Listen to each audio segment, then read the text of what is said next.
IPL ticket ವಿಚಾರ ಶಾಸಕರು ನಮ್ಗೆ 5 ಟಿಕೆಟ್ ಬೇಕು ಫ್ಯಾಮಿಲಿ, ಅದಕ್ಕೆ ನಿಮ್ಮಲ್ಲೇ ವಿರೋಧ ಬರ್ತಾ ಇದೆ, ನಿಮ್ಮಲ್ಲೇ ಡಿಮ್ಯಾಂಡ್ ಎರಡು ಪಕ್ಷದವರು ಸದನದಲ್ಲಿ ಕೇಳಿದ್ರು. ಇದು ನಾನು ಇದ್ರ ಬಗ್ಗೆ ಚರ್ಚೆ ಮಾಡಲಿಕ್ಕೆ ಇಷ್ಟಪಡಲ್ಲ. ಇದರಲ್ಲಿ ಚರ್ಚೆ ಮಾಡಲಿಕ್ಕೇನಿಲ್ಲ. ಸದನದಲ್ಲಿ ಅವತ್ತಾಯಿತು, ಸದನದಲ್ಲಿ ಚರ್ಚೆ ಆಯಿತು, ತಮ್ಮ ತಮ್ಮ ಅನಿಸಿಕೆಗಳನ್ನು ಹೇಳಿದ್ದಾರೆ. ಇದನ್ನೇ ಒಂದು ದೊಡ್ಡ ಸಬ್ಜೆಕ್ಟ್ ಥರ ಡಿಸ್ಕಷನ್ ಮಾಡಬೇಕಿಲ್ಲ.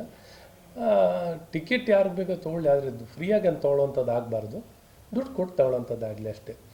ನಾನು ಹೇಳೋದು ಟಿಕೆಟು ಬೇಕಾದವರು ಟಿಕೆಟ್ ತೊಗೊಳ್ಳಿ, ಆದರೆ ದುಡ್ಡು ಕಟ್ಟಲಿ, ದುಡ್ಡು ಕಟ್ಟಿ ಟಿಕೆಟ್ ತೊಗೊಳ್ಳಿ, ಫ್ರೀ ಟಿಕೆಟ್ ಅಂತೂ ತೊಗೋಬಾರ್ದು.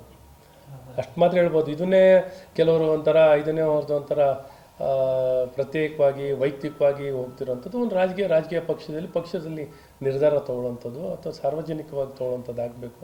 ಇದು ವೈಯಕ್ತಿಕವಾಗಿ ತಮಗಿಷ್ಟ ಬಂದಂಗೆ ಹೇಳಿಕೆ ಕೊಡೋದು, ಇದನ್ನೇ ಒಂದು ದೊಡ್ಡ ಚರ್ಚಾತ್ಮಕವಾಗಿ ತೊಗೊಂಡೋಗ್ತಿರೋದು ಸರಿಯಿಲ್ಲ ಅಂತಲೂ ನಾನು ಹೇಳ್ತೀನಿ. ಸರ್ಕಾರಕ್ಕೆ ತನ್ನ ಆಲೋಚನೆ ಇಟ್ಕೊಂಡು ಸರ್ಕಾರ ಜವಾಬ್ದಾರಿಯುತವಾಗಿ ನಿರ್ಧಾರ ತೊಗೊಳ್ಳೋವಂಥದ್ದು ಆಗಬೇಕು. ಸರ್ಕಾರ ಈ ವಿಚಾರದಲ್ಲಿ ಕ್ರಿಕೆಟ್ ಮಂಡಳಿ ಫ್ರೀಯಾಗಿ ತೊಗೊಳ್ಬೇಕು. ನಾವು ಫ್ರೀಯಾಗಿ ತೊಗೊಳೋದು ಬೇಕಿಲ್ಲ. ಎಷ್ಟು ದರ ಇದೆಯೋ ಆ ದರವನ್ನು ಕಟ್ಟಿ ಟಿಕೆಟ್ ತೊಗೊಳ್ಳೋವಂಥದ್ದಾಗಲಿ.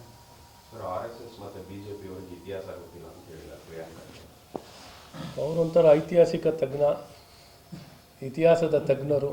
ಅವ್ರ ಬಗ್ಗೆ ಎಷ್ಟು ಕಮ್ಮಿ ಮಾತಾಡ್ತೀವಿ ಅಷ್ಟು ಒಳ್ಳೇದು ಬಿಡಿ. ಅವ್ರು ಪಾಪ ಸುಮ್ಮನೆ ಹಿಂಗೆ ಸುದ್ದಿಯಲ್ಲಿ ಇರಬೇಕು ಅಂತ ಏನಾದ್ರು ಒಂದು ಹೇಳ್ತಾ ಇರ್ತಾರೆ. ಸೊ ಒಂಥರ ಏನೋ ಎಂಥ ಪ್ರಿಯರು ಅಂತ ಹೇಳ್ತಾರೆ ಅವ್ರಿಗೆ, ಪ್ರಿಯಾಂಕರ್ಗೆ ಸರಿ ಈ ಸುದ್ದಿ ಪ್ರಿಯರು ಅಂತ ಆಗ್ತಾರಲ್ಲ, ಸುದ್ದಿಯನ್ನು ಮಾಡಲಿಕ್ಕೆ ಏನಾರು ಒಂದು ಹೇಳ್ತಾ ಇರ್ತಾರೆ. ಪ್ರಚಾರ ಪ್ರಿಯರು. ಅವ್ರ ಬಗ್ಗೆ ನಾವು ಎಷ್ಟು ಕಮ್ಮಿ ಹೇಳ್ತೀವಿ ಅಷ್ಟು ಒಳ್ಳೇದು. ಸುಮ್ಮನೆ ಯಾಕೆ ಅವ್ರ ಬಗ್ಗೆ ಜಾಸ್ತಿ ಪ್ರಚಾರ ಕೊಡೋಣ.